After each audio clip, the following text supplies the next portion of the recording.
The destruction of Sennacherib. The Assyrian came down like the wolf on the fold, and his cohorts were gleaming in purple and gold, and the sheen of their spears was like stars on the sea when the blue wave rolls nightly on deep Galilee. Like the leaves of the forest when summer is green, that host with their banners at sunset were seen. Like the leaves of the forest when autumn hath blown, that host on the morrow lay withered and strown.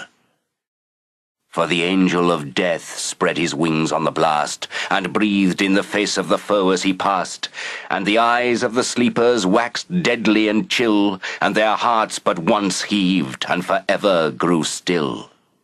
And there lay the steed with his nostril all wide, but through it there rolled not the breath of his pride, and the foam of his gasping lay white on the turf, and cold as the spray of the rock-beating surf.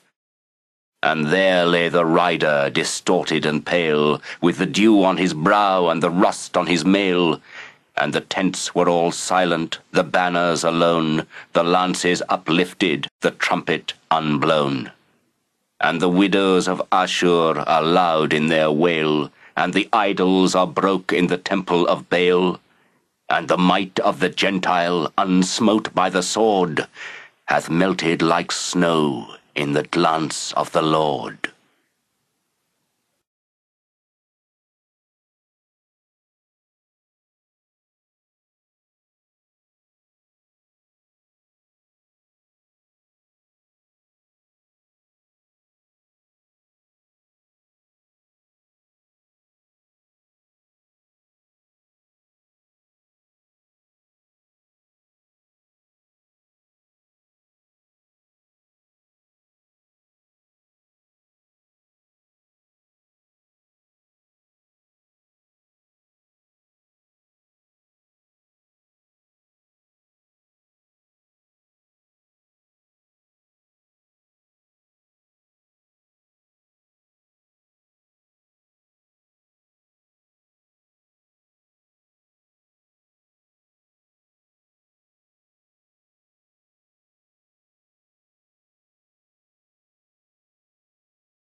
if you guys didn't really understand what the poem was about, it was about the Sennacherib king of Assyrian came and he wanted to capture and enslave Jerusalem. But that didn't really work out in his favor because the angel of death came and he basically, what he did was protect all the people of Jerusalem. So that didn't really work out in his favor.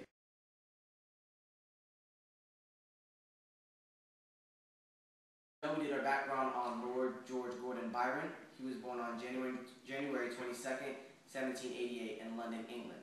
He wasn't considered a romantic poet as most people think because he wrote mainly about real life events rather than romantic and made up ones. He also created the Bionic Hero, which was a young man dwelling on certain events in his past that he tried to get rid of. And in 1812, he basically blew up and became a superstar with his publication of his first two cantos, Childe Harold's Pilgrimage, which is basically based on events he took from Europe to Asia. Throughout his later years, he began becoming curious about his sexuality, so he began having sexual relationships with male Percy Shelley, as you can see in the photo, and his stepdaughter, Clary Claremont. Even though most of his poems dealt with real life events, he began satirizing the Edinburgh Review, which is basically a group that downgraded his work. But poetry wasn't his only true love. He liked to be in wars, so on that note, he went to go fight in the war in Greece to fight for their freedom.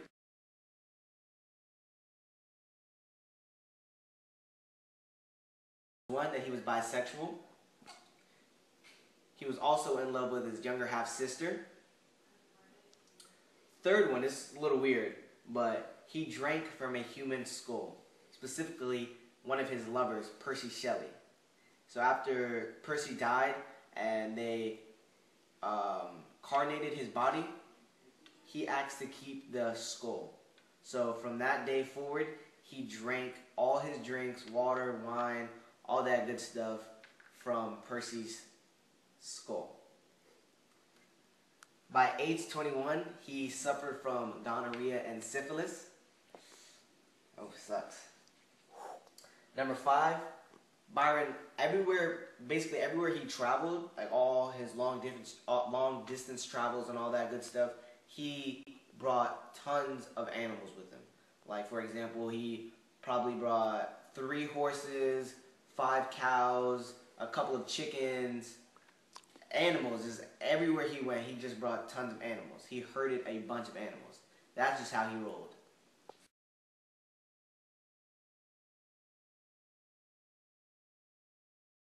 And a couple of the literary devices that were in the poem was alliteration in line 15 through 16.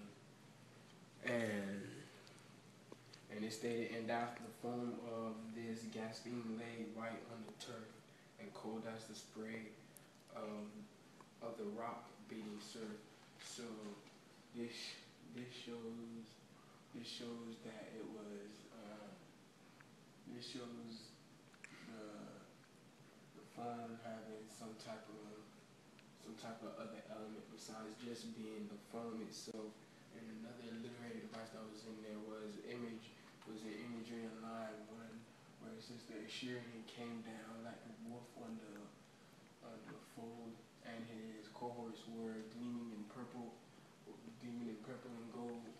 It was giving you a vivid image of what the wolf was doing, or what the army was doing, and how they had approached the battle. Another one was allusion in line 4, and it said when the blue waves rose nightly on deep Galilee. It is giving that illusion of the sea actually rolling, making you believe that it's rolling with the waves. There was simile in line 7, and it states that hosts with their banners at sunset were seen and they were talking about how they were fighting at night and whatnot. And there was a simile in there because it has the word like in it, as you know. And another one that they had in there was allegory in line 24, where it says hath melted like snow in the glance, has melted like snow in the glance. And what allegory is stating that this is the spiritual presence that they were talking about when they referred to the Lord, and they're talking about God, saying that God was with them, with the Jerusalem people, protecting them and watching over them. And there was the last literary device was connotation in line 20 and line 21, where it says, and the windows assure are loud in the well. They use loud and well both, but they're meaning the same.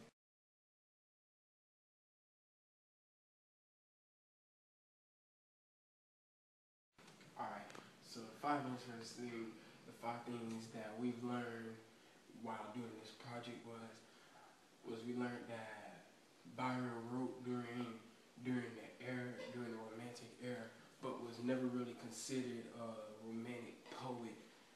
Like Sean said, he wrote stuff based on his life, what he experienced and whatnot. And the poem, The Destruction of Sennacherib, was a story based off the Bible, when Sennacherib tries to capture